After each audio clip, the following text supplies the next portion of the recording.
नमस्ते। आज के इस खास चर्चा में हम एक बेहद गहरी और दार्शनिक विचारधारा का विश्लेषण करने जा रहे हैं। हम एक ऐसे आध्यात्मिक स्रोत पर गौर करेंगे जो इंसान की असली पहचान, समय के चक्र और आत्मा की आज़ादी का पूरा ब्लूप्रिंट समझाता है। ये स्रोत इस भौतिक दुनिया की उलझनों से दूर एक शाश्वत सत्य की बात करता है। तो चलिए, बिना वक्त गवाए एक बिल्कुल निष्पक्ष नज़रिए से इस आध्यात्मिक पाठ की गहराइयों में उतरते हैं और समझते हैं कि आखिर ये चेतना और मुक्ति का सफ़र है क्या। इस विश्लेषण को आसान बनाने के लिए हमने इसे 5 मुख्य हिस्सों में बांटा है। पहला, 2 पिता और आत्मा का कॉन्सेप्ट। दूसरा, 84 जन्मों का चक्र। तीसरा, असली रावण यानी 5 विकार। चौथा, मुक्ति का मार्ग जिसे राजयोग कहा गया है। और आखिर में अडिग स्थिति का वरदान। तो शुरू करते हैं पहले हिस्से से। पहला भाग है 2 पिता और आत्मा, पहचान की मूल अवधारणा। ये इस स्रोत का सबसे बुनियादी और सोचने पर मजबूर करने वाला हिस्सा है। इस पाठ में एक बहुत ही दिलचस्प बात कही गई है। यहाँ पिता शब्द को 2 बिल्कुल अलग अलग पैमानों में बांटा गया है। एक तरफ है लौकिक पिता, यानी हमारे इस भौतिक शरीर के पिता। स्रोत के मुताबिक यह रिश्ता अस्थायी है और हर नए जन्म के साथ बदल जाता है। दूसरी तरफ बात होती है पारलौकिक पिता की। ये आध्यात्मिक हैं, हमेशा रहने वाले हैं। और पाठ बिल्कुल स्पष्ट करता है कि सभी आत्माओं का सिर्फ एक ही परम पिता है, जिन्हें शिव कहा गया है। एक तरह से यह विचार इस बात पे पूरा जोर देता है कि हमारी शारीरिक पहचान ही सब कुछ नहीं है। और यहीं से जुड़ती है एक और बेहतरीन अवधारणा, देही अभिमानी या आत्म अभिमानी होना। इसका सीधा सा मतलब है खुद को सिर्फ एक ढांचा या भौतिक शरीर न मानकर एक शाश्वत, कभी न मरने वाली आत्मा समझना। स्रोत कहता है कि आज ज्यादातर इंसान देह अभिमान यानी सिर्फ शारीरिक पहचान के अज्ञान में जी रहे हैं। इसे तोड़ने के लिए ज्ञान का तीसरा नेत्र खोलने की जरूरत बताई गई है। जब ये नेत्र खुलता है ना, तभी इस असीमित आत्मिक पहचान का असली एहसास होता है। अब आते हैं दूसरे भाग पर, 84 जन्मों का चक्र, समय के पार आत्मा की यात्रा। यहां आत्मा के सफर को एक तय वक्त के दायरे में समझाया गया है। यहां सबसे ज्यादा ध्यान देने वाली बात है ये संख्या 84। ये स्रोत दावा करता है कि एक आत्मा अपनी पूर्ण पवित्रता की स्थिति से लेकर पूर्ण अपवित्रता तक के सफर में ज्यादा से ज्यादा 84 जन्म ही लेती है। ध्यान दीजिए, यहां अनंत जन्मों की बात नहीं हो रही है, बल्कि एक बहुत ही सीमित और तय संख्या दी गई है। ये 84 जन्म आत्मा के धीरे धीरे नीचे आने और उसके अनुभवों के पूरे स्पेक्ट्रम को दर्शाते हैं। तो अब सवाल उठता है कि इन 84 जन्मों के चक्र में कुल वक्त कितना लगता है? जवाब है 5000 साल। इस दर्शन के अनुसार मानव इतिहास का पूरा चक्र ठीक 5000 साल का होता है।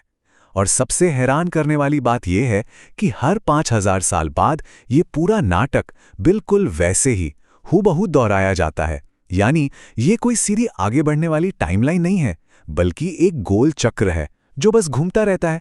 इस 5000 साल की चक्र को अलग अलग युगों में बांटा गया है।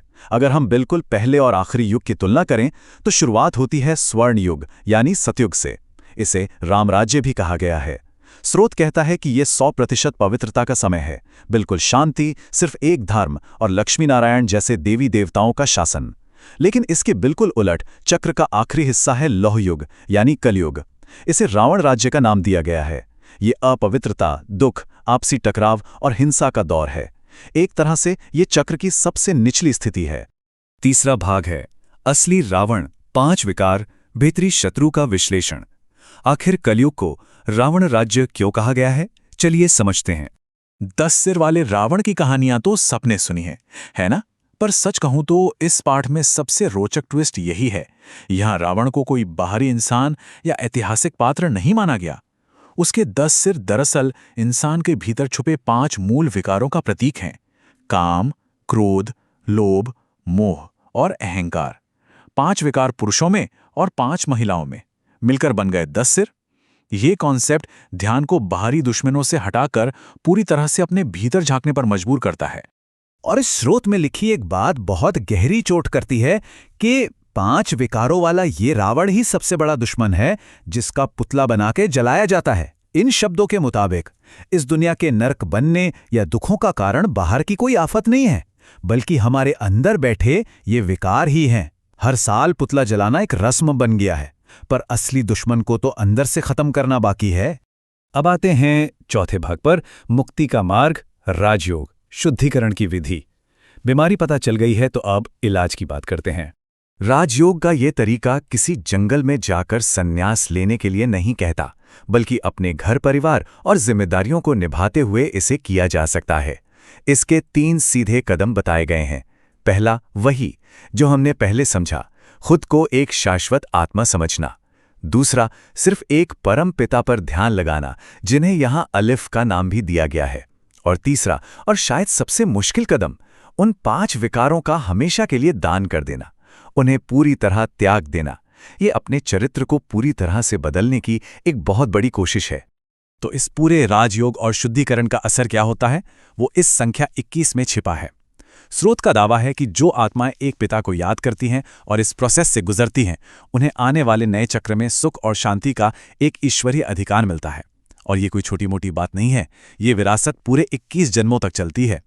इस दर्शन में इसे आध्यात्मिक मेहनत का सबसे बड़ा इनाम बताया गया है।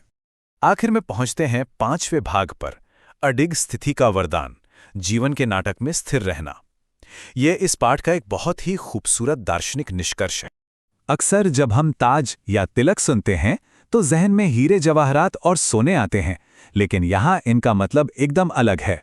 स्रोत समझाता है कि असली राजशाही किसी भौतिक ताज से नहीं मिलती। सच्चा ताज अडिग स्थिति का है, यानी मन की स्थिरता का, और सच्चा तिलक सबके प्रति शुभ भावनाओं का है। यह एक ऐसी मानसिक स्थिति है जहां बाहर कितना भी शोर हो, अंदर की शांति को कोई हिला नहीं सकता। यहां इस आखिरी संदेश पर गौर करना जरूरी है। स्रोत कहता है, सदा अचल, अडिग और एक रस स्थिति का अनुभव करें। इस कल्याणकारी नाटक के हर दृश्य को धैर्यवान बन साक्षी होकर देखते रहें। इसका मतलब है कि इस पूरी जिंदगी को, इस दुनिया को एक कल्याणकारी नाटक की तरह देखा जाए। हालात चाहे जैसे भी हों, मन स्थिर रहना चाहिए। एक डिटैच्ड ऑब्जर्वर, यानी एक साक्षी की तरह जिंदगी के उतार चढ़ाव देखना ही अशांति से बचने की सबसे बड़ी कुंजी बताई गई है।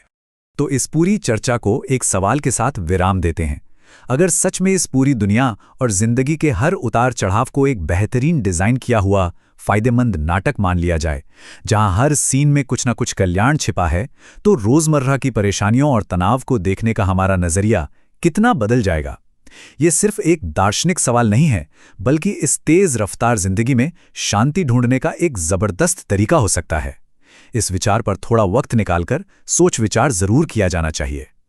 इस डीप डाइव विश्लेषण में साथ जुड़ने के लिए बहुत बहुत शुक्रिया।